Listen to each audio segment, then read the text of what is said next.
Oi, tá aí. Eu tô acompanhando aqui Tudo bom, pessoal? E Já aí? estamos no ar, André. Tudo bom? Boa, Oi, boa. galera, tudo bom aí? A gente está aqui começando mais um dos nossos encontros, né? A gente que tem essa alegria grande hoje da participação do André, né? Aí tô vendo a galerinha aí chegando. Ah, tem uma turma boa, hein, André?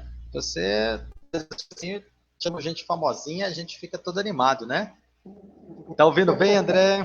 Galera aí ó, que está nos vendo, né? Tem a Nice.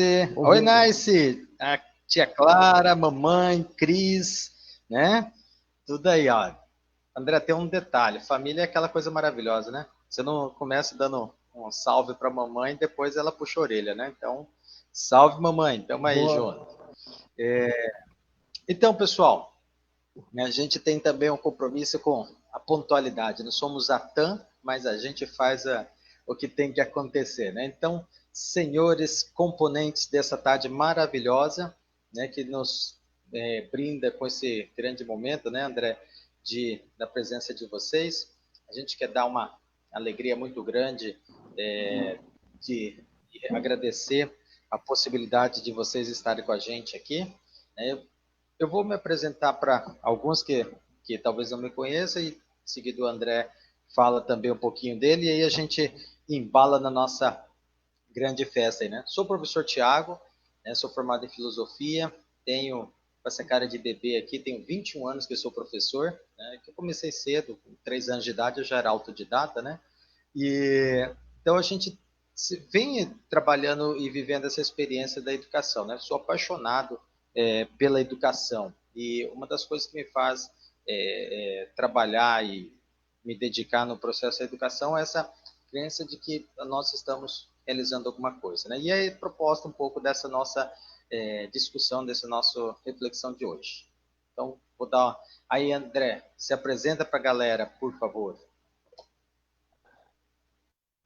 Boa tarde.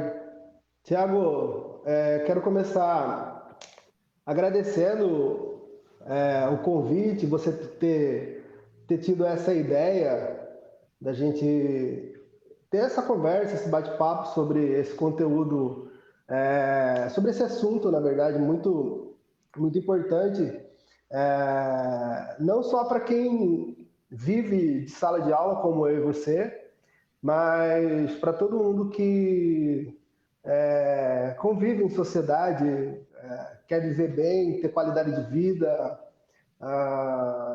viver bem, tranquilo. Agradeço mesmo a sua iniciativa, o seu convite, a ideia que você teve, né? Uma cabeça cheia de ideia, igual a minha também, e a gente vai trabalhando juntos. Agradecer também em outros momentos, quando a gente teve outras parcerias, estive lá na sua sala, no ensino médio, no Maria Leite, estive lá no projeto, e lá naquele projeto, cara, eu comecei, não sei nem se você sabe, lá naquele projeto que nós trabalhamos juntos, saiu da cartola ali, naquele momento, um, um repertório novo ali pro trabalho que hoje eu desenvolvo. Ali começou aquela oficina de repertório de trechos, começou com aquela gurizada lá, cara. E assim, eu muito satisfeito de ter participado daquele momento, e ali começou. Porque, cara, não tem nada como uma sala de aula ou uma reunião assim para acordar ideias também. E ali, na hora, aconteceu aquela situação, e eu sou muito grato àquele momento também. Obrigado, Thiago. Imagina, gente que tem que agradecer, né? Então, pessoal, né, nosso bate-papo de hoje, ele fala de a temática nossa, é essa formação, essa educação socioemocional.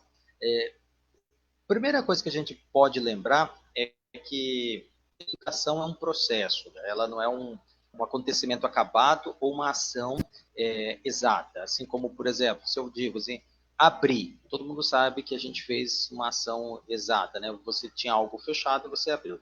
Quando você diz assim, né? Eu educo, ó, você faz muita coisa. Brincando um pouquinho com o sentido da palavra. A educação não é uma situação tão simples, tão exata, e quando eu falo dessa exatidão, não, nem de alguma maneira a gente está falando de perfeição, de qualificação, nós estamos falando de uma maneira de que ela não tem um só caminho, né? E a educação, dentro desse processo, a gente pode falar em vários aspectos, né? Um pai, uma mãe educam, um avô, uma avó, um tio, um professor. Então, assim, são diferentes situações, né? Hoje a gente não vai dar aula, né, sobre teoria, né, pedagógica.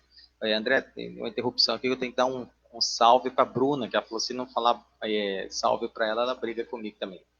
Bruna não é parente, mas brincando, né? Então, assim, a ideia do processo educacional, ela tem essa complexidade.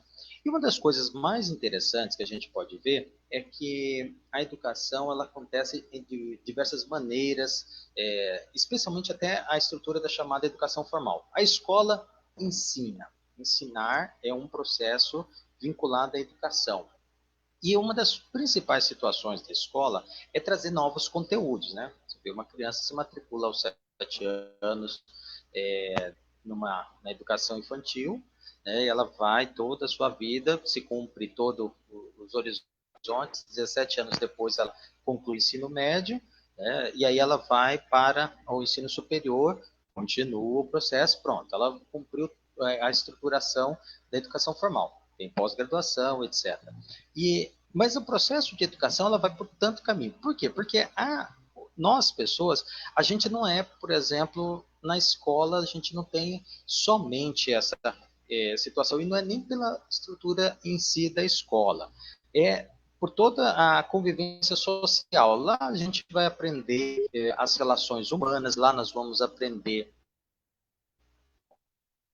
como como se organiza a respeito disso, e nós chamamos hoje uma coisa que foi até incorporada pela própria BNCC, né, que não é algo de tão novo assim, né, de 4 anos que a gente vem falando sobre BNCC para cá, não, ela é um processo já historicamente já bem anterior. Incorporado nos organismos, a própria Unicef, né, um organismo ligado à ONU, já vem trabalhando com competências comunais. Tem também um trabalho há 10 anos instaurado aqui no Brasil, que vem trabalhando de certa maneira com isso, e hoje é bastante oficial. Inclusive, eu sou professor desse programa, que é da Escola da Inteligência. Aqui em Corumbá, a Escola da Inteligência está na Escola Tenir, e a gente trabalha com essa prerrogativa também da estruturação socioemocional. E aí que é talvez o nosso bate-papo. Hoje, vocês estão lendo lá, professor Tiago e professor André, mas os dois não vão dar aula hoje, nós vamos conversar. Coisa boa para a gente é conversar. Que é esse a nossa grande situação. Nós precisamos entender que nós, pessoas, não podemos ficar simplesmente em aspectos conteudistas, por exemplo, em relação da escola. A gente não é só ser de conteúdo. Dado interessante. Em Corumbá, hoje, são 28.373 estudantes matriculados nas redes que nós temos, tanto municipal, estadual, que é a pública, e também as escolas privadas. Então, nós temos um universo de quase 30% de nossos cidadãos aqui são pessoas de escola. É um elevadíssimo número, se a gente ver. A gente está contando das crianças de 7 anos até adultos que já estão aí, alguns no ensino médio, com 20 anos, 18 anos, alguns assim, né? Então a gente está com um grupo representativamente numérico muito grande. A gente pergunta, a sociedade, né, eu sempre brinco com isso, duas pessoas se encontram, bate um no ombro do outro, ele vira pro cara e fala assim, 5 vezes 2, outro 10? Não, desculpa. Olha, eu dou um exemplo bem trivial, básico e, desculpa ser bastante simplório e besta, né? Mas a pessoa, quando faz isso, ele tem que ter. Ele vai aprender a ter essa relação que a gente pode usar dentro do, teoricamente, do campo da empatia, a partir da outra experiência que não é o conteúdo em si. E aí o que a gente quer dizer? Né? E aí eu até passo para o André. O André é um cara, ele, né, a gente estava falando aqui, assim, super fantástico na sala de aula. Né? O André, depois ele vai falar para a gente uma coisa muito legal, que ele tem um projeto que é fantástico da parte das redes sociais sobre o uso da música. E também foi o que ele estava mencionando no nosso projeto inicialmente ali. Só para perceber que o aprendizado e o ensino, que são duas conjugações estritamente presentes dentro da escola, nunca estão desmembrados, porque nós não somos pessoas desmembradas. E aí que está o grande processo, né? Educar socialmente e hoje com um detalhe de uma sociedade tão plural, tão ampla, assim, além de socialmente, que já era algo bastante difundido e bastante claro em todo o processo educacional há muitos anos, hoje, socialmente e emocionalmente. O que você acha disso, André? O que você diz sobre essa experiência? Então, Tiago, essa sua fala é a provocação que faz a cabeça da gente girar em alguns momentos, porque como que uma sociedade que carrega em si tantas pluralidades, tanta diversidade, consegue debater assuntos tão profundos e sérios de um modo tão polarizado? Eu acho que essa é uma questão, né? Há tantas formas de entender e perceber assuntos, conteúdos, pontos de vista, e como que a gente consegue se perder, muitas vezes, em polaridades. Eu acho que essa é uma situação que me intriga, né? Como você estava falando daquele projeto. O projeto é escrever textos a partir de trechos de música. Por que eu criei essa situação em minha vida, digamos assim? Porque alguns assuntos aconteciam em sala de aula e eles, na verdade, eles apareciam em sala de aula porque eles eram assuntos da vida. E quando eu saía de sala de aula, eles continuavam na vida, né? E por isso, muitas vezes eu percebia que nós, professores, entrávamos para abordar determinados conteúdos e assuntos sem fazer com que aquele conteúdo, aquele assunto tivesse necessariamente sentido. Sentido para quem ensina, sentido para quem está ali para aprender. E aí eu revelo isso aqui tranquilamente, porque os meus alunos sabem, porque eu falo isso para eles. Enquanto não fizer sentido para mim, eu não sei ensinar. Porque eu não sei ensinar aquilo que eu não aprendi. E no final das contas, Thiago, eu acho que acontece assim com você também, quando eu estou escrevendo no quadro, ou quando eu estou usando uma palavra ou uma frase, um verso de uma música, eu estou compartilhando com os meus alunos o modo como eu aprendi a entender determinado assunto. Então, assim, exemplificando o que eu estou falando, em história, eu acho que o assunto que eu tenho mais dificuldade de ensinar, vamos pensar assim, unificação da Alemanha. Sabe? Você já estudou a unificação da Alemanha? Provavelmente já. Né? Unificação da Alemanha. Tem importância? Claro que tem importância. Tem importância para a Europa, tem importância para a história do mundo, mas não faz muito sentido. né? Eu consigo explicar o processo, eu consigo entender o processo, mas ele não faz grande sentido. Não faz. Então, assim, ele é um assunto que eu passo um tanto alheio por ele. Agora, eu tenho mais facilidade em falar sobre a independência do Brasil, sobre a proclamação da República, pegando o gancho da efeméride. A gente está falando hoje, do dia 13 de maio, né? A data que marca a promulgação da Lei Áurea, né? Eu acho incrível hoje, incrível mesmo, no sentido de maravilhoso, que alguns grupos do próprio movimento negro consigam e possam fazer as críticas àquilo que foi conhecido como abolição da escravidão, de conseguir dar outros sentidos e outros significados. E quando você consegue dar novos sentidos, é porque você se apropriou. Você se apropriou do conhecimento. Ele não é apenas algo que passou pela sua vida. Você se apropriou daquele conhecimento. Tá?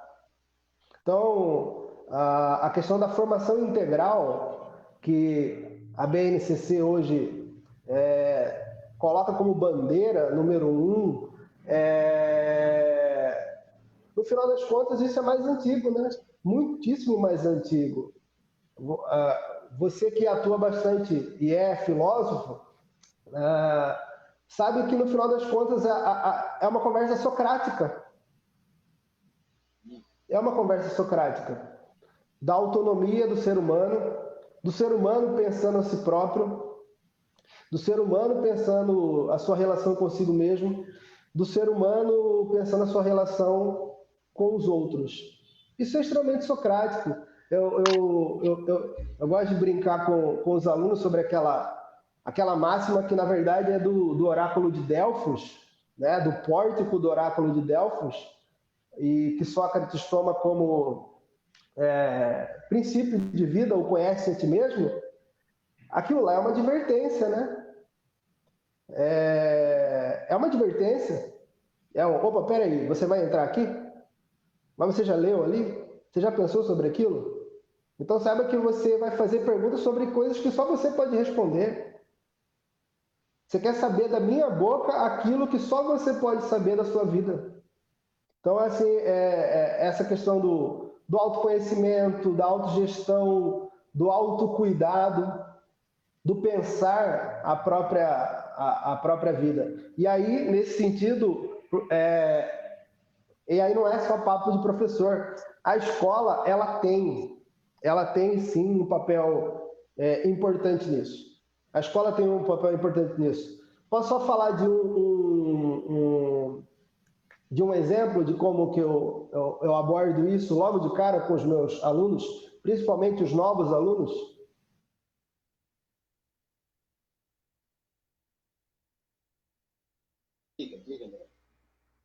Tá, assim, tem aluno aí vendo e ouvindo, e aí só para exemplificar, o cara chegou no começo do ano, ele é meu aluno pela primeira vez, eu peço para ele escrever, né, uma redação, mas por que eu peço para ele escrever uma redação? É porque muitas vezes a gente vê redação, seminário e outras metodologias avaliativas como um castigo. É porque eu não posso pedir para ele falar na frente de todo mundo determinadas coisas. E eu não o conheço. Então eu faço a seguinte pergunta para ele. Todo mundo que foi meu aluno já respondeu isso. Como é que você gostaria que estivesse sua vida daqui a 10 anos? Essa é a questão. Como é que... Oi? Dentro desse horizonte é interessante porque você fica numa preocupação, entre outros aspectos, né? Não só numa pontualidade, né? E acho muito interessante você falar assim, do método. Olha, faz uma redação. Eu brinco com o pessoal também que era castigo, que a primeira coisa que a gente fazia era duas torturas. fazer redação para a gente ocupar o nosso tempo e trabalhar assim, e voltar das férias, cumprir aquela velha coisa. Como foi as minhas férias? Ou tortura, né? O que era? Graças a Deus mudamos muitos disso daí, né? Já não vejo. Mas é interessante exatamente isso. Quando a gente coloca, né, esse horizonte reflexivo em qualquer ação, a gente dá um plus de grande qualidade ao processo educacional, que não pode nunca ser compreendido como um momento. Acho que isso que você colocou até no exemplo, né? Não me interessa estudar de certo modo se eu encaixo as coisas como um quadradinho, a unificação alemã, a unificação italiana. Sim, alguém pode falar assim, não sou italiano, não sou alemão, o que sabe, né? Mas sabe que a compreensão de mundo não é só essa. A gente estuda isso, é um conteúdo que faz parte da nossa do currículo, né, das escolas, mas o que tudo é compreender que nós fazemos o primeiro elemento parte. O estudante não pode só responder ao conteúdo. Né? E a gente está tendo um privilégio muito grande, né? Eu e o André trabalhamos até o ano passado juntos, e a gente está vendo aqui muitos nossos participantes da live de hoje, alunos nossos, né? E eu já vejo assim, né? Como que é interessante a gente.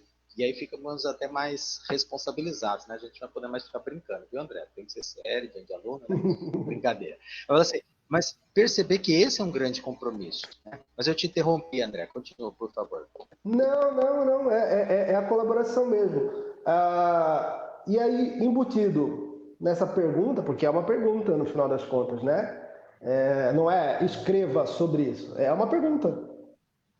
E aí o aluno ele precisa se perguntar.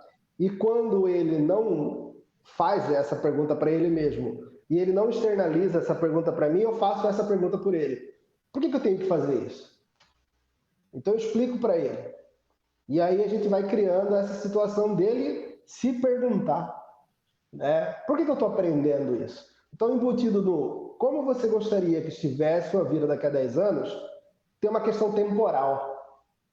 Daqui a 10 anos, né? Porque esse é o primeiro susto que eu quero provocar nele. Eu falo assim, o que o meu professor de história quer saber como é que vai estar a minha vida daqui para frente? Se ele está aqui para falar das coisas que aconteceram daqui para trás. Então essa é a primeira situação. Tá? A questão temporal também, ou daqui a 10 anos, no sentido da capacidade de perspectiva. Porque daí você trabalhou na mesma escola que eu, a mesma escola pública, eu sou professor de escola pública. Não falta, em geral, não falta livro didático. O livro didático de história que eu utilizo há anos é o melhor livro didático de história do Brasil. Tá? Das outras disciplinas eu percebo também que são os livros que os professores escolhem. A estrutura física, sala de aula, carteiras, quadro, o quadro é branco, tem ar-condicionado. A questão da estrutura, ela funciona muito bem. Tem quadra coberta, tem sala de tecnologia. O que atrapalha meu trabalho? A falta de perspectiva. A falta de perspectiva pode ser um atrapalho muito grande ao meu trabalho. E não é culpa do meu estudante, não é isso que eu estou dizendo. Mas a gente tem que perceber também que em quase nenhum momento ele é convidado a pensar as suas perspectivas. O que é que eu quero para mim? Tá bom do jeito que tá? Tá? Então, essa questão do como eu gostaria que tivesse minha vida daqui a 10 anos é esse trabalho com a perspectiva. E aí uma outra coisa que eu gostaria, porque eu estou percebendo que tem professores aqui, eu sou professor, você é professor, eu escrevo, você escreve. O nosso trabalho, no final das contas, a nossa matéria-prima, no final das contas, é o pensamento. O pensamento é a nossa matéria-prima, tá? Quantas vezes, aí eu pergunto para você diretamente, Thiago, mas se alguém aí quiser responder aí para a gente também, quantas vezes, Thiago, na sua semana, por exemplo, Você que dá aula em diferentes lugares, em diferentes níveis e tem que atingir diferentes públicos. Quantas vezes na sua semana você tem silêncio, cadeira, mesa, papel, caneta para pensar uma questão? Quantas vezes na sua semana você tem isso?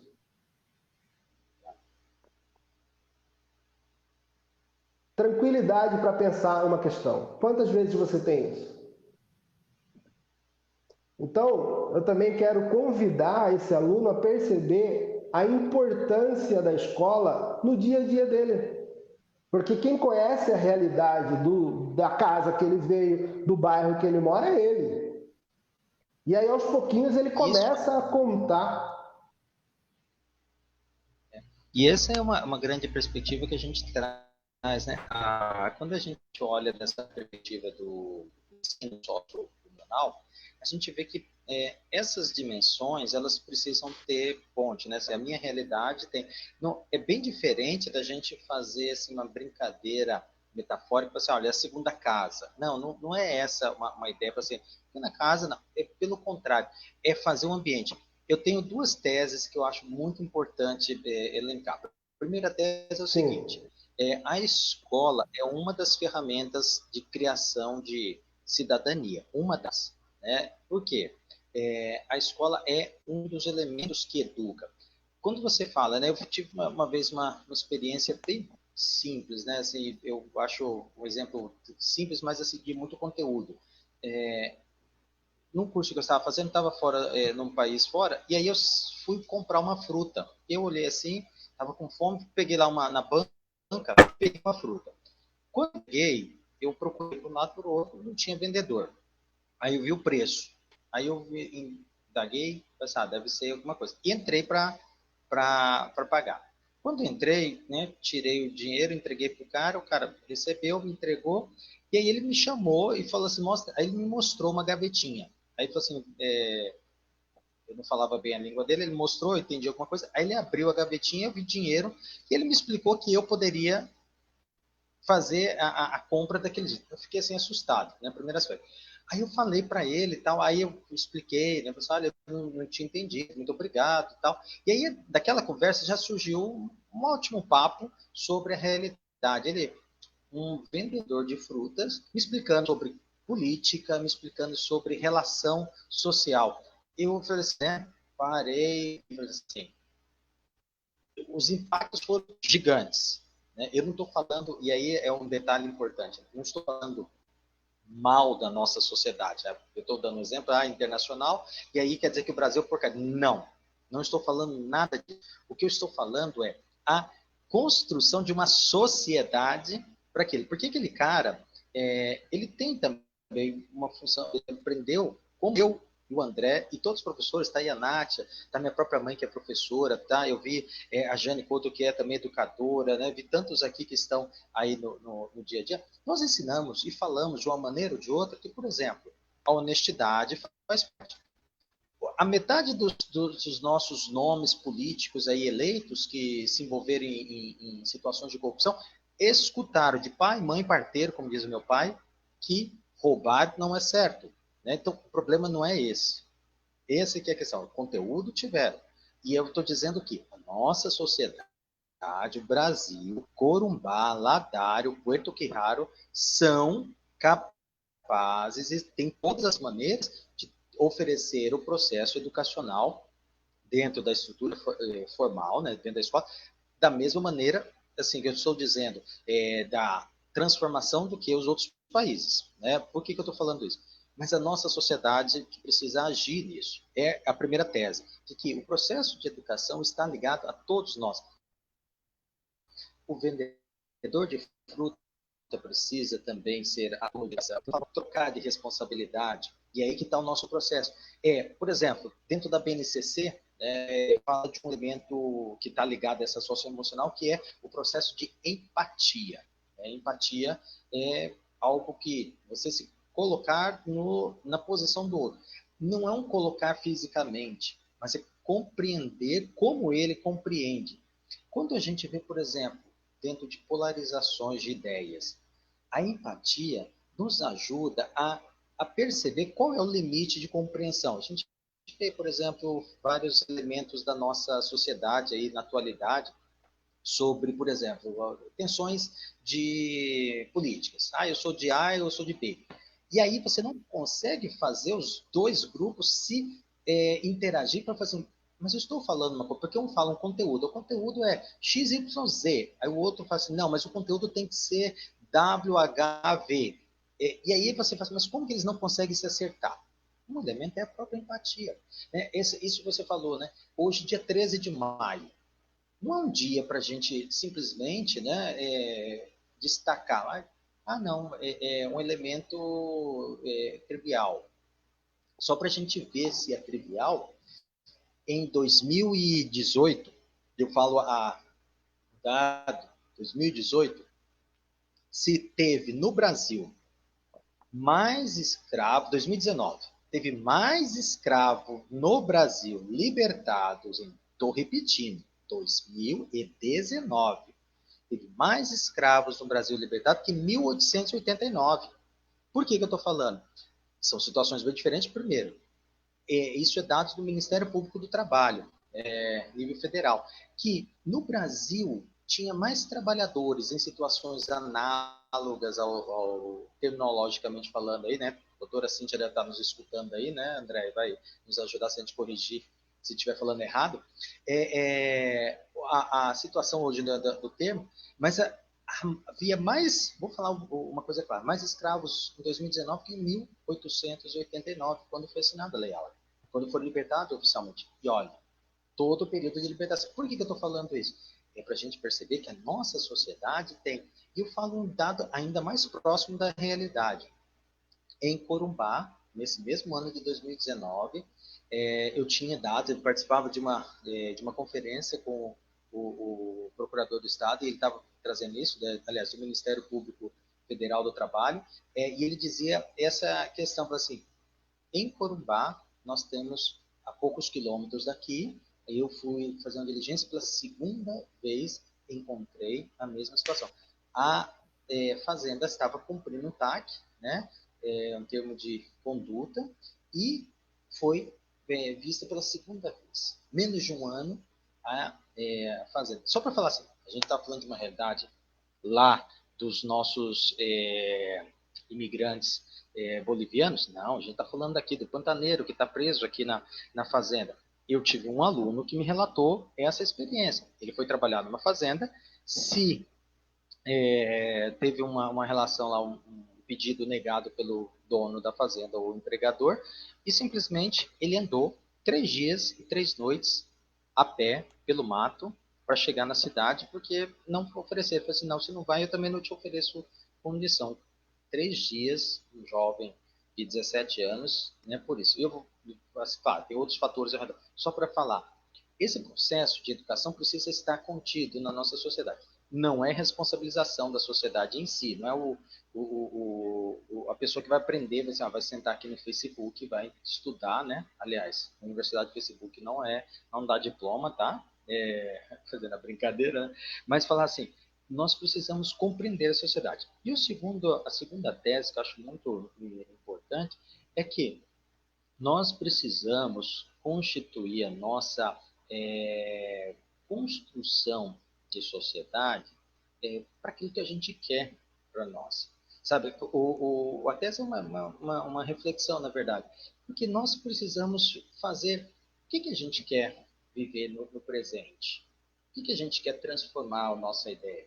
A escola é um ambiente que deve fazer parte disso, mas também a minha casa, mas também a minha roda de conversa. As minhas redes sociais devem ser dessa maneira. Deve ser um processo de grande educação, de um processo de grande diálogo.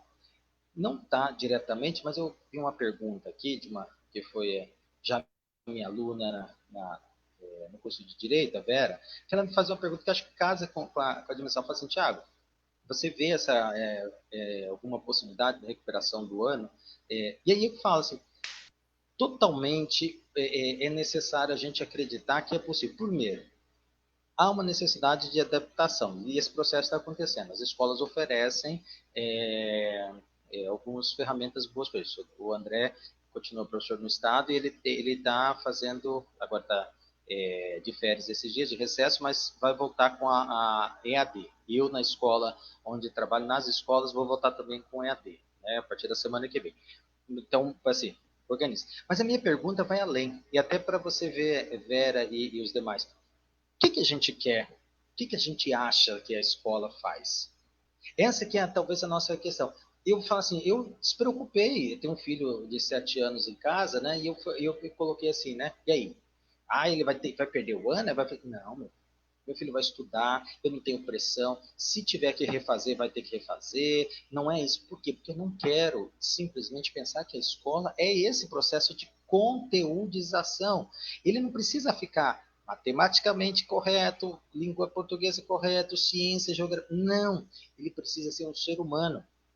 E esse ser humano que precisa ser salvaguardado. Então, saber ter resiliência emocional, eu também, como pai, posso processar. A minha sociedade deve ter isso.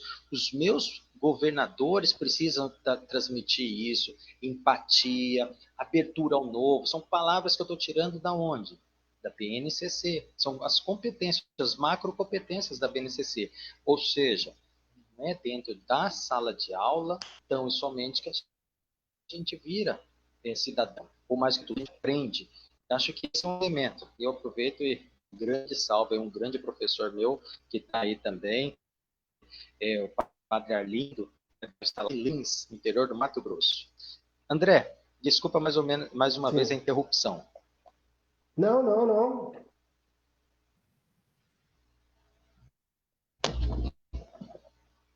E vejo também, se me permite, né, temos algumas coisas interessantes que saem aqui, né? A Gabriela falou uma das coisas aqui, né? Uma das funções da escola é constituição do indivíduo e um aluno consciente dos seus atos, aquele que irá passar do senso comum para o senso crítico e científico, né? Capaz de ter uma concepção de mundo, o indivíduo que poderá agir gradativamente, ativamente na sociedade. A Gabriela, se não me engano, é aluna do curso de letras da Federal aqui. E é exatamente, talvez, um chamado dessa sua contribuição, Gabriela, desta qualidade que a gente tem de que o nosso indivíduo, a nossa formação, ela tem uma finalidade mais ampla do que o boletim, mais complexa do que o cotidiano formal. Né? E eu não estou falando aqui, a gente não está falando de fantasia. Né? O professor André com a música, por exemplo, as aulas que eu me lembro, assim, com grande coisa assim, um dia, ele tocava um trecho de música, comentava, perguntava para o aluno e a gente completava. Sabe, nós tínhamos programado 2 aulas nossas, e o tempo foi assim, rápido. Por quê? Porque ali dentro está o iluminista, criado pelo iluminismo, né, do professor aos alunos. Aluno significa a palavra, né, sem luz. Eu, todos saber, vou iluminar. Né? Não tinha mais professor e aluno, estávamos todos estudantes. Por quê? Porque, embora, por exemplo, eu sou um péssimo cantor, amo música, mas eu sempre fui desencanto, né? 10 encanto, desencanto mesmo. Mas, por exemplo, a música envolve o sentimento, envolve a alegria. O processo de educação socioemocional não é só metodológico, ele é intencional, ele tem um objetivo que é mais amplo. Com isso, a gente não elimina de maneira alguma os conteúdos. Por quê?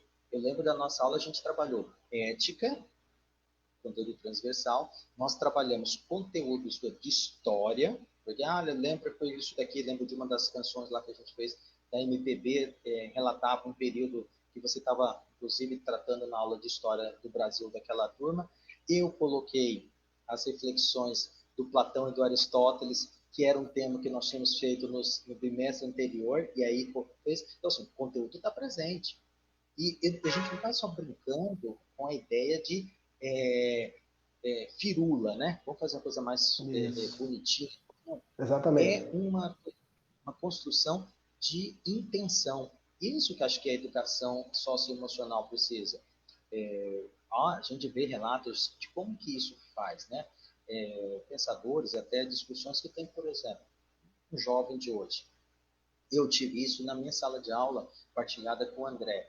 Um dia eu chego lá, vejo o aluno, e eu, assim, trabalho muito o conteúdo na prática, naquele instante, pensando da realidade, eu não fico assim, faz a tarefa em casa e volta. Não, a gente resolve tudo em sala de aula. Mas teve uma atividade que eu precisei mais tempo e pedi, olha, vocês façam em casa e me tragam resposta. Eu cheguei no aluno X e falei assim, fulano, cadê você? Cadê a sua tarefa? Ele falou assim, não fiz. Aí eu pensei, poxa, mas um dos meus alunos mais brilhantes, como que não fez a tarefa, né?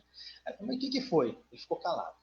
Aí eu perguntei para ele, sabe, se você me falar, eu vou entender, eu vou, assim, ficou mais recluso ainda. Ele insistiu, e aí deu uma pressão, pessoal, se eu não conseguir resolver, eu vou precisar da coordenadora. E eu acho que aí passa para a parte de disciplinar. Aí ele não, tá. Ele falou assim, professor, eu estou muito safado. O que foi? Eu falei assim, olha, eu estou fazendo curso e tal, estou trabalhando, isso aqui, eu não consegui ter tranquilidade mental, ele usou essa expressão, para resolver a sua questão. Naquele momento eu poderia falar assim, você está com lorota, meu querido, você, uma semana, você não arranjou 40 minutos, 30 minutos para responder isso, né? Mas eu pensei na hora, assim, o que eu posso dizer para ele? Eu falei assim, tá, no seu tempo você me traz. Não se preocupe, você vai falar assim, por quê? Primeiro, que eu conheci o aluno. Ele não estava inventando uma desculpa comigo. Como que eu conheci o aluno?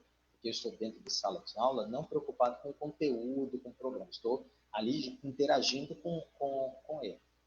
Passou 3 dias, eu fui para uma outra turma, ele, tímido, bem caladinho, chegou perto de mim e falou assim, professor, olha aqui, abriu o caderno dele, algo impecável, qualificado, assim, que eu já esperava que ele faria. Né? E eu falei assim, ótimo, fulano. Sabe que não tem problema. E aí eu até falei para ele assim, mas você não se preocupa que eu não estou cobrando de você esse resultado. Eu disse, não, professor, eu entendi muito bem. E eu vim, além de entregar, agradecer porque o senhor fez algo que eu vejo muito pouco. Infelizmente, André, eu mudei a palavra. Eu falei assim, algo que eu não vejo pessoalmente. Alguém que se preocupa, não. Né? E assim, essa é uma questão que a gente precisa também do nosso olhar, muitas vezes. E eu não falo também, não analiso isso como uma cruz do professor, né? Porque a gente também bombardeado por cobrança. Você tem que fechar o programa, você tem que dar nota, né? Você tem que seguir 30%, 15% de reprovação no máximo, tá? Né? E outras tensões. Mas olhar a nossa vida com esse de uma dimensão mais ampla, né? Com a nossa transformação social. Acho que essa é a nossa maneira de ver. Tem uma outra contribuição aqui, André, que acho que é legal para você ver. Não sei se você viu aqui, a Cristiane disse o seguinte, a conjuntura cada vez mais força os professores comprometidos com as transformações sociais para que eles repensem a sua função na escola. O que você acha disso, da função social do professor na educação?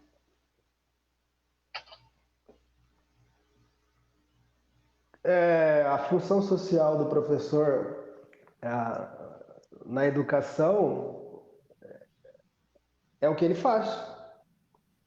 É o seu fazer, não é só trabalho, não é só emprego, é ofício. É ofício. Tá? Ter uma postura intelectual frente aos seus estudantes, esse é o papel do professor. Ter uma postura intelectual diante dos seus estudantes. O estudante perceber que o professor ele não está apenas entregando palavras e conteúdos e papéis e datas, ele está entregando sentido de vida. Ele está convidando a pensar a realidade. E quando eu estou ali, por exemplo, pensando a história do meu país, eu estou compartilhando com os meus alunos em aula, eu estou pensando na minha própria vida, o meu lugar no mundo, certo? A história que você acabou de contar do aluno, ele casa com essa situação. como esse aluno terá comprometimento comigo se eu não tenho esse comprometimento com ele? Muitas vezes a gente pensa que o adolescente não está pensando e não está prestando atenção em relação a isso. Mas ele sabe quem é que tem comprometimento com ele e quem não tem. Ele percebe isso. Ele percebe isso. E aí, só uma outra coisa que você falou que tem tudo a ver com esse comprometimento da pergunta, né, dessa função social, eu acho que as competências socioemocionais, elas vêm justamente para inverter uma lógica. Porque muita gente, e aí eu entendo isso que você está dizendo, muita gente diz assim, mas esse cara, em vez de estar lá ensinando física, né, química, ele está com essa firula. Né? Você usou a palavra firula, porque tem gente que usa a palavra firula. Né? Não, na verdade, o que as competências socioemocionais vêm para fazer é que uma aula conteudista não seja uma firula.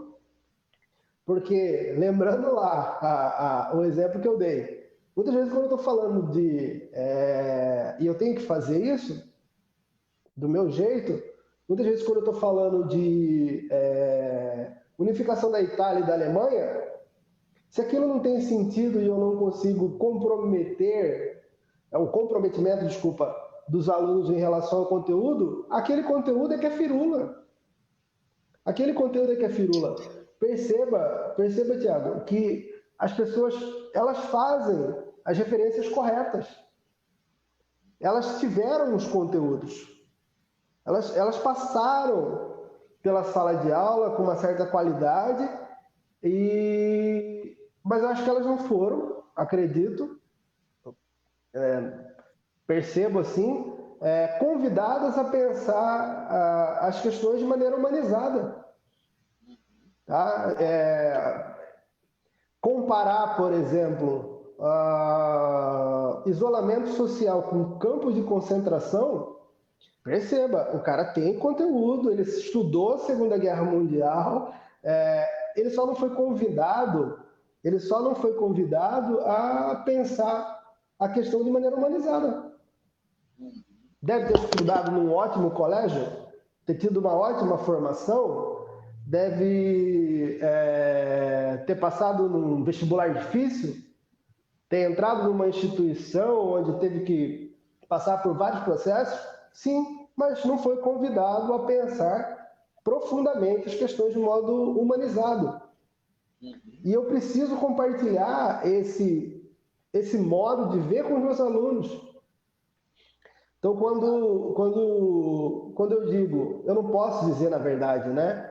50 milhões de mortes na Segunda Guerra Mundial. Agora vamos estudar a Guerra Fria. E como assim? Como assim? 50 milhões de mortes. E vamos. Próximo assunto? Não posso fazer isso. É o convite, sabe? E isso daqui, se a gente percebesse, né? Tá aí uma educadora que eu sei que tem essa mesma linha, a Alice Viviane, que é pedagoga de grande atuação, né? Que mora aqui em Corumbá. E a gente fala o seguinte, quando a gente olha para o nosso estudante, quando a gente se encontra dentro disso, né, como professor e estudante, a gente pode também perceber que nunca desligou ali aquela versão de dois seres humanos, né? E acho muito legal esse foco, André, porque a nossa dimensão de que 50 mil, passou, claro, tem aí anos que passou a Segunda Guerra Mundial, né? Quem morreu já foi sepultado, já não existe mais esse cadastro. Mas a gente tem que perceber esse elemento. Eu lembro que o ano passado, numa tensão, que nós estávamos aí da polaridade lá dos Estados Unidos com a Coreia, aí tinha aquela história, um ameaçava, vou tacar bomba. Eu falei assim, sabe um dos elementos que mostra, coisa assim que as pessoas não sabem, que é muito sério, é que nós temos um grande trauma histórico. A Segunda Guerra Mundial, a primeira já tinha sido, a Segunda Guerra Mundial calou o mundo. O mundo falou assim, gente, a gente está para tudo que a gente não está conseguindo fazer. Não digo o mundo inteiro, né? Porque um grupo muito forte, vou chamar a atenção ainda de outros que vamos tacar aí mais bomba que já resolve os problemas, né? Nós estávamos tanto que cria depois a tensão da Guerra Fria. Mas se a gente for falar assim, o mundo tem trauma da Segunda Guerra Mundial, porque as bombas de Hiroshima e Nagasaki, elas colocaram não só aquelas pessoas destruídas, elas colocaram o mundo em impacto. Porque alguém pode falar assim, como que a gente faz diante disso? Né? Só dando um exemplo. E é isso uma questão que a gente precisa perceber. A educação, quando a gente vê esse comprometimento que tem, a gente tem pessoas que passam dentro da sala de aula, como disse a professora Brígida, e assim, sob pressão e não consegue ter? Tem, exatamente. E assim, vão responder esse elemento? Sim. Isso é um elemento afetivo, né? Também essa tensão você pode falar. Mas não é isso que é o processo educativo. O processo educativo é o resultado que ele vai ter disso. E aí tem um elemento que eu acho fenomenal. Sabe, dias atrás eu vendo, às vezes a gente fica um pouco mais livre, eu estava olhando na internet um grupo de alunos nossos aí que estava debatendo um assunto bem simples no Facebook. E aí minha contribuição não é nem discutir um assunto, assim, galera, que saudade de ver vocês conversando sobre isso em sala de aula, porque era um assunto que a gente falava, uma discussão, eu gosto disso, eu não gosto, não, isso aqui não. E por quê? Porque a pessoa precisa ser autônoma. O autonomos do grego se fala assim, né? Aquele que dá nome para si. Tiago não escolheu o nome dele, né? Eu ganhei esse nome. Então a gente não faz esse processo na realidade. Ninguém, teoricamente, segue a palavra em si. Mas o que a gente está falando? O autônomo é aquele que consegue nomear, não a si, mas dar nome às situações, às suas atuações. Eu acho que esse é um grande conceito que a gente pode também perceber. Tem uma contribuição fantástica da Vivi Mendes aqui, que ela fala assim, Só uma coisa, Thiago, antes da contribuição, que senão também eu estava pensando aqui dessas atividades, né, que a gente faz logo em começo de ano, além daquela atividade do como é que você vai estar daqui a 10 anos, como é que você gostaria que estivesse sua vida daqui a 10 anos, eu vou trabalhando, porque eu sou professor da EJA também, né? E aí eu vou fazendo um trato com os meus alunos, que é o seguinte: primeiro a gente vai pensar a palavra, depois já vamos pensar a frase, e depois a gente chega no texto. Então a gente vai escalonando. E aí eu coloco, por exemplo, 10 palavras, e eu peço que ele pule 2 linhas. Sou bem... antes de ir provocando a autonomia, eu vou falar, eu quero que você pule 2 linhas, não mais do que isso. Tá? Não mais do que isso. Eu quero que você escreva em 2 linhas o que você entende por humildade. Eu quero que você escreva em 2 linhas o que você entende ser compaixão. E aí, via de regra, professor ouve aquelas perguntas. Professor, com as minhas palavras? Com as minhas palavras? Sempre? Isso é apropriar-se, esse é o dar o nome que você estava falando. Tá? Então, tem que ser com as suas palavras, porque a partir do momento, por exemplo, que você pensar, refletir e escrever sobre compaixão, você não vai usar essa palavra em qualquer lugar, com qualquer um, em qualquer situação. Agora ela é sua. Você não vai colocar em qualquer lugar, né? E aí essa questão da empatia que você está falando, o texto do William Bonner, outro dia no Jornal Nacional, ele tem vários desses elementos, né? O primeiro elemento que chama muita atenção, mas que ele está ali mesmo, que não são números, são pessoas, filhos, maridos, irmãos, pessoas com história, tá? Com as suas histórias e que deixaram outras pessoas que eram amados, né? E que também amavam. E aí, quando eu ouço alguém dizer assim, precisa acontecer para a gente acreditar, é zero empatia. Desculpa. Precisa acontecer aqui na nossa cidade, com alguém da nossa família ou com alguém famoso para a gente acreditar. antes da gente começar a live, já eram 12.500 mortos no Brasil. Quando isso estava acontecendo na Itália, isso já era espantoso. Quando isso aconteceu na China, isso já deveria ser espantoso. Porque alguém que achou que algo que aconteceu na China não vai ter efeito nenhum aqui, não foi convidado a pensar no mundo atual, de pensar a globalização. E a globalização ela também tem as suas nuances, porque no final das contas a gente fala em direitos humanos, né? E a globalização é essa coisa do sem fronteiras. Mas é sem fronteira para quê? Para a mercadoria ou para as pessoas? Eu quero o dinheiro dos bolivianos, mas não os quero no meu hospital. Então, no final das contas, a globalização, né, esse trânsito de mercadorias, ideias, pessoas e tudo mais, ele está colocando à prova a nossa capacidade de universalizar os direitos humanos.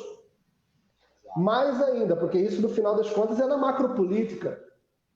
O que eu estou falando aqui é no sentido de que morreu italiano, estou nem aí. Morreu chinês, estou nem aí. Morreu no Rio de Janeiro, estou nem aí. Vai morrer na minha cidade, mas eu não sei quem é, estou nem aí. É chocante, Tiago, é chocante o e daí do presidente? Claro que é chocante. E a gente tem que preservar a nossa capacidade de chocar-se com essa situação. Mas quantos e daí que a gente está vendo pela rua? Em outras proporções. Porque quando você e eu abrimos os stories do Instagram e a gente vê pessoas com narguile e com tereré, aquilo lá é e daí. Exato. Aquilo lá é e daí. Máscara, andando no sem dia a dia. máscara, não, tá tudo bem. Cada um na sua proporção, mas eu perguntaria, e aí? Eu poderia, e aí, bom dia? Qual é o seu e daí? O e daí dele é chocante? Lógico que é. Mas e quantos e daí a gente está presenciando? Né? Essa questão do precisa acontecer comigo, precisa acontecer perto de mim para eu acreditar, isso é zero empatia. Isso é zero empatia. E aí eu te digo, quantas oportunidades que nós, em sala de aula, tivemos para fazer de verdade aquelas pessoas, nossos alunos ali também, pessoas, se sentirem desconfortáveis com milhões de mortes. Exato. Né? A gente está falando da Lei Áurea hoje. Brasil, 5 milhões de escravos ao longo de mais de 300 anos. Pouco mais de 300 anos. 5 milhões de escravos. E aí a gente tem na nossa sociedade gente que quer relativizar escravidão, gente que quer ainda encontrar algum benefício histórico, econômico e tal na escravidão. Né? Ou seja, essa pessoa não foi convidada a pensar o que é liberdade. Uma das maiores dificuldades que nós educadores teremos na sequência do projeto educacional é que antes da pandemia a gente não ensinou para a autonomia. Esse vai ser o maior entrave. Antes da pandemia, a gente já não ensinava para autonomia. E aí hoje a gente quer que o nosso aluno entre no Google Classroom, que ele assista uma videoaula, que ele faça seus apontamentos, os seus mapas mentais, né? E aí a gente manda as atividades e quer que ele reenvie dentro do prazo, né? Sendo que a gente até de alguma maneira romantiza essa relação do aluno ficar perguntando: professor, eu escrevo com caneta, com lápis, é para entregar? Tá? Então, assim, lá naquele mesmo colégio que nós trabalhamos junto, que é o Maria Leite, há alguns anos a nossa principal tarefa, naqueles primeiros anos do Fundamental 2 que a gente entra, no sexto, sétimo ano, é ensinar autonomia para os nossos alunos. Para que logo, de cara, ele perca essa mania de ficar, e aí? Eu tenho que entregar? Eu escrevo com caneta? Eu escrevo no livro? Eu copio? Eu faço o quê? Né? eu faço o quê?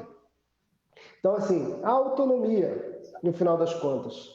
Porque esse ser autônomo, e aí saindo da escola e pensando em outras situações, esse ser autônomo, de fato, ele não fica reproduzindo nos grupos da família, do trabalho, por aí, coisas que são pensamentos que ele não criou.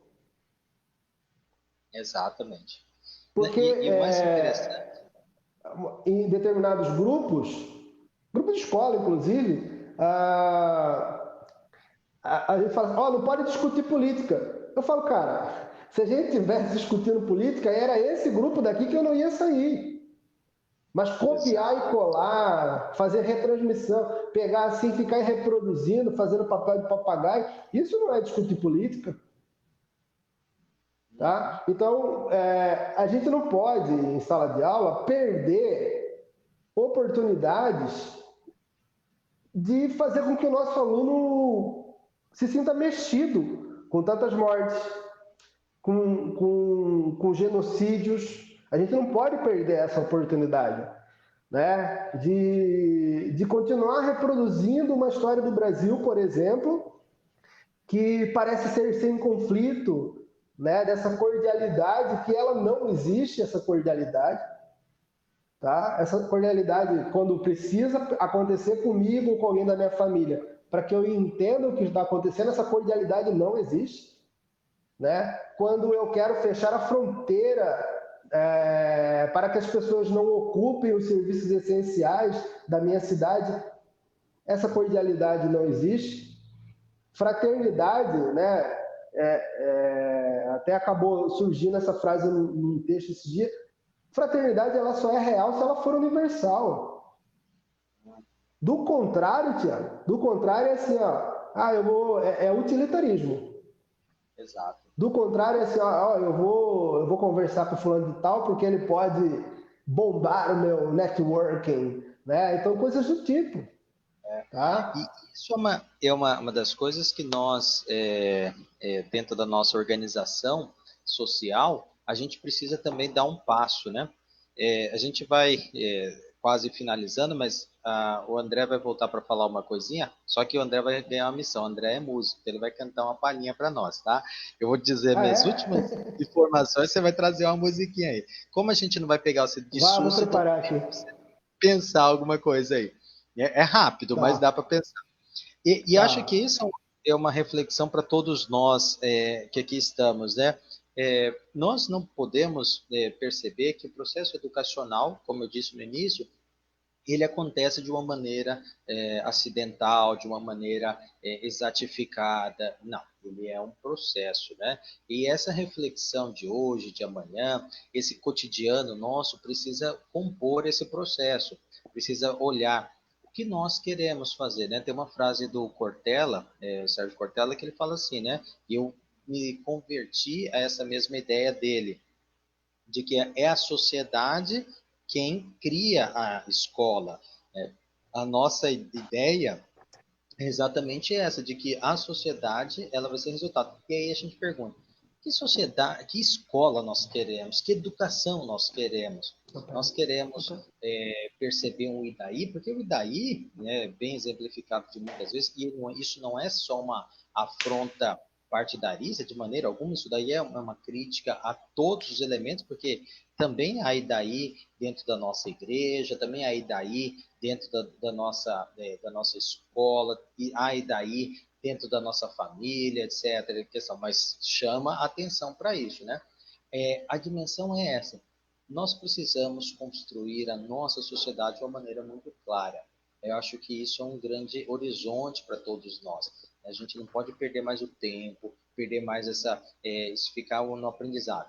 Só para concluir de verdade, né? Nós estamos em um processo bacana de talvez assim de forçar-nos a sermos reaprender, né? Ou melhor, reinventar algumas coisas. Eu disse dias atrás no vídeo e me chamou muita atenção para assim, estamos reaprendendo coisas tão triviais, por exemplo, reaprender a rezar para muitas pessoas, né? Que dizem, não vou mais à igreja, acompanha aqui na live. a aprender a comemorar aniversário. Dias atrás, a minha família, dia dos pais mesmo, aliás, dia das mães, a gente fez uma festa junto ao aniversário do meu pai, sei lá. A gente fez, cada um fez uma microfesta na tua casa e mandamos as conexões. São coisas pequenas, mas que também nos mostram para nós caminhos desse reaprendizado. Tá certo? Eu queria, nesse primeiro momento, já agradecer cada um que está aqui com a gente, dizer, né? O objetivo é sempre a gente provocar. Coloca aí também mais algumas ideias que nós podemos dialogar, né, conversar e fazer outros momentos como esse. Estamos aí num momento bastante privilegiado e quero agradecer essa oportunidade, né, de viver esse privilégio com vocês. E agora, vamos lá. André, fale aí, cante também para nós. Tiago, tá, vamos fazer uma assim. Só também utilizar da oportunidade, é, o livro, o livro físico, né? Que a gente lançou o e-book. A ideia lá no começo era lançar livro e e-book juntos. Saiu o e-book, download gratuito, né? Para quem quiser, é só acessar letraria.net/trechos, né? Ou então entrou lá, letraria.net, você já vai conseguir acessar. E aí o livro físico, né? Ele está chegando, os livros estão chegando aqui, né? Em casa na semana que vem, e a gente está começando a organizar aqui um lançamento virtual, digamos assim, tá? E a gente conta com a presença também virtual de todos e que a gente possa manter a ideia inicial do livro de ter um momento onde que a gente pudesse congregar juntos aí essa, esse trabalho, tá? Então na semana que vem o livro deve estar por aqui já e lá na página a gente vai fazer uma live. Eu estou começando a fazer as conexões aí com os amigos e aí você faz parte disso também, porque lá no começo, nos primeiros textos, né, da página, você também já participava junto com a gente. Vamos fazer uma? Tá? E a galera que E o quiser... André, para quem está ouvindo aí, o André vai falar também, tem no Instagram a página que ele vai anunciar desses trabalhos que são fenomenais. André, esses dias eu tive um feedback tão massa do Trechos lá, que foi de um amigo que é um grande artista, e o Arce, que é a Maria Quitéria, né? Ele falou assim, poxa, eu Isso. sabia que o André que era, não sei o que, eu falei assim, este mesmo. Então depois você fala também aí do seu Instagram sobre isso. E vamos cantar uma musiquinha. Tá, então, para o grande Ais também, desde o começo apoiando a gente, né? Fazer um livro chegar para ele lá em Campo Grande, né? Para quem quiser acompanhar, a página do Instagram é Trechos e Textos, MUS, de música, né? No final, beleza? Bora fazer uma aí. Eu acho que é uma música que nutriu também é uma música que nutriu lá com um texto nosso, tempos atrás, né, da Luciana Mello, Simples Desejo, tá? Acho que é desejo meu para todo mundo, como eu digo lá no texto, né? É um simples desejo, então é muito daquilo assim, o que eu quero para mim, eu preciso querer para os outros também. E mais do que isso, se o outro não quer coisas boas para mim, isso não pode mudar o que de melhor eu quero para o mundo e para as outras pessoas. Tá? Senão é só conveniência. Beleza? Então vamos lá. Tá escutando bem?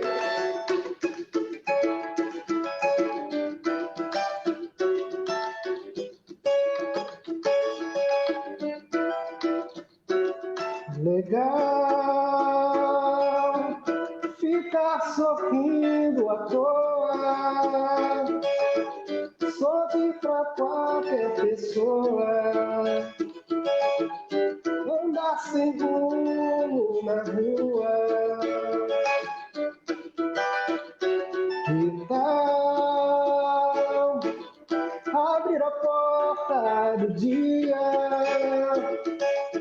entrar sem pedir licença, sem parar pra pensar em nada, pra viver, pra ver, não é preciso muito.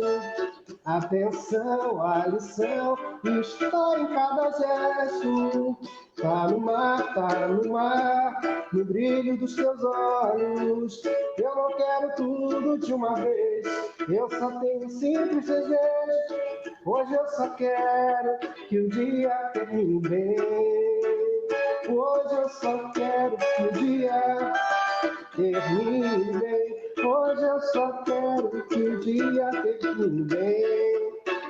Hoje eu só quero que o dia termine muito bem. E o nosso dia vai estar acabando muito bem. Olha, André, satisfação Boa, hein, cara? Não gigante, estava preparado para isso, não, hein? admiração. Cara, olha, você tem assim, o privilégio de ter pessoas boas ao meu lado. Por exemplo, você é um desses que traz esse privilégio tão de perto. Ah, satisfação nossa, cara. Imagina. Olha, galera, todo mundo, muito obrigado pela a participação de vocês. Né? Olhem aí, escrevam, mande para os amigos, né? Se você gostou, manda para os amigos. Se não gostou, manda para os inimigos. Mas não deixa quieto aí, não. Manda para todo mundo. A gente quer também ter essa oportunidade de diálogo.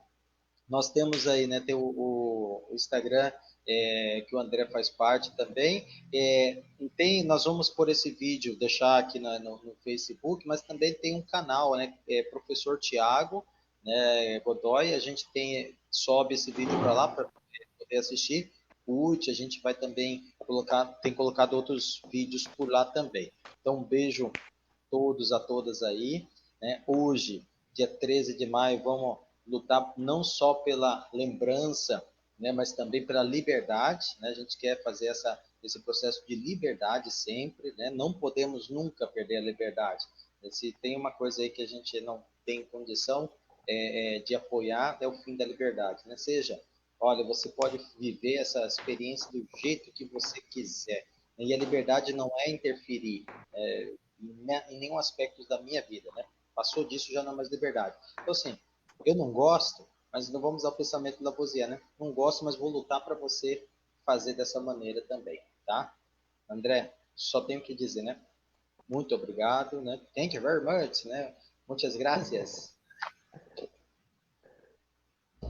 E aí, galerinha? Obrigado, Thiago. Valeu. Abraço. Junto.